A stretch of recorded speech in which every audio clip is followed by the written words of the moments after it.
আসসালামু আলাইকুম আমার প্রিয় বন্ধুরা। আশা করি তোমরা সবাই ভালো আছো আর আমিও ভালো আছি। আর আজকে আমার বন্ধুদের সাথে শেয়ার করছি মজাদার রেসিপি চিকেন মালাই কোফতা। যেহেতু ঈদ সিজন চলছে, এরকম একটা মজাদার আইটেম যদি বাসায় তৈরি করে অতিথি আপ্যায়ন করা হয় তাহলে কিন্তু সবাই খেয়ে প্রশংসা করবে। কারণ এই কোফতার রেসিপিটা খেতে এতটাই লোভনীয় আর সুস্বাদু লাগে যে বলে বোঝানোর মতো না। এখানে আমি চিকেন দিয়ে মজাদার কোফতাটা তৈরি করছি। তোমরা চাইলে বিফ অথবা মাটন দিয়ে তৈরি করতে পারো।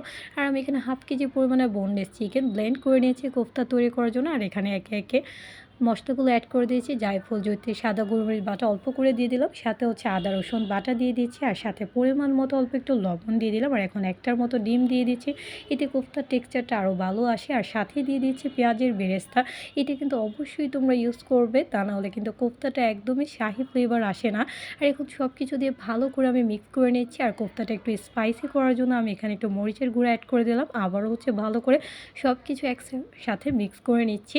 আর মিক্সচারটা কিন্তু অলরেডি আমার রেডি হয়ে গিয়েছে। আর আমি আগে থেকে চুলায় তেলটা বসিয়ে রেখেছিলাম কড়াইতে, যাতে তেলটা ভালো মতো গরম হয়ে যায়। আর এখন আমি কোফতার শেপ দিয়ে একটা একটা করে ছেড়ে দিচ্ছি। আর অবশ্যই কিন্তু তোমরা মিডিয়াম আঁচে কোফতাগুলো ভেজে নেবে, এতে সুন্দর মতো ভেতরের দিক থেকে উপরের দিক থেকে দুই পাশে ভাজা হয়ে যায়। আর আমি এখন ভালো মতো উল্টিয়ে দিচ্ছি যাতে দুই পাশ সুন্দর মতো ভাজা হয়ে যায়। আর যখন এরকম একটা কালার চলে আসবে বাদামি, তখন কোফতাগুলো নামিয়ে নেবে। আর এখন আমি একে একে কোফতাগুলো নামিয়ে নিচ্ছি। আর যেহেতু আমি কোফতাগুলো আবার রান্না করব, তোমরা চাইলে কিন্তু কোফতাগুলো এভাবেও খেতে পারো। খেতে এতটা সফট আর লোভনীয় কোফতা, তোমরা একবার না খেলে বুঝতেই পারবে না। আর এখন আমি মালাইকারি রান্না করার জন্য এখানে আমি ভাজা তেলটাতে এলাচ আর দারচিনি দিয়ে দিলাম। আর সাথে বেশি করে পেঁয়াজ কুচি দিয়ে দিলাম, যেহেতু আমি মালাই কোফতা রান্না করছি আর এটা একটু গ্রেভি না হলে ভালো লাগে না, তাই বেশি করে পেঁয়াজ কুচি দিয়ে ভালো করে নাড়াচাড়া করে আদা বাটা রসুন বাটা দিয়ে দিলাম। অল্প একটু জায়ফল জয়িত্রী বাটা দিয়ে দিলাম। সাথে অল্প একটু পানি দিয়ে এখন ভালো করে নাড়াচাড়া করে নিচ্ছি। আর এখন বাদাম বাটা দিয়ে দিচ্ছি, কারণ এরকম চিকেন মালাই কোফতাতে একটু বাদাম বাটা। আর সাথে আমি দিয়ে দিচ্ছি টক দই 2 চামচের মতো। এতে দারুণ একটা ফ্লেভার আসে। আর কোফতার রেসিপিটা খেতেও সত্যিই দুর্দান্ত লাগে। এখন ভালো মতো নাড়াচাড়া করে দিচ্ছি।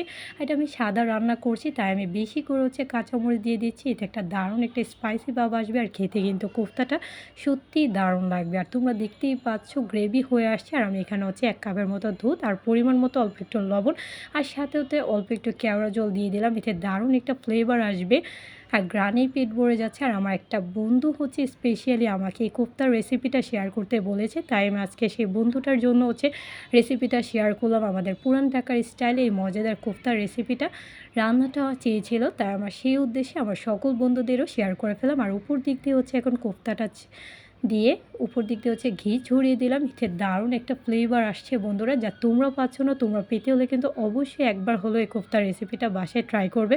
আর সাথে উপর দিক দিয়ে ছড়িয়ে দিলাম পেঁয়াজের বেরেস্তা। তোমরা দেখতেই পাচ্ছ দারুণ লাগছে, খেতেও কিন্তু একটা লোভনীয়। এরকম একটা মজাদার আইটেম যদি অতিথি আপ্যায়নে তৈরি করা হয়, তাও কিন্তু সবাই প্রশংসা করবে। আশা করি ভালো লেগেছে। লাইক কমেন্ট শেয়ার করতে ভুলবেন না। আল্লাহ হাফেজ।